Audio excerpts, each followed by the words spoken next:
grinding the tip shape of ultra-small diameter workpieces into various shapes. Centerless grinder KCL50. KCL50 has 3 features. Push-through grinding. Grinding involves moving the workpiece forward and transferring the shape of the grinding wheel. Minimum tip diameter up to 0.2 millimeters. Various shapes can be formed by controlling the amount of movement of the grinding wheel. Supports grinding of products used for micro-drilling and catheterization.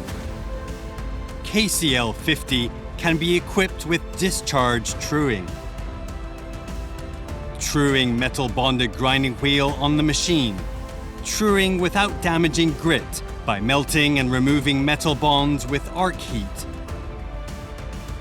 The third feature is free control panel layout. The position of the control panel can be adjusted flexibly to match the line configuration.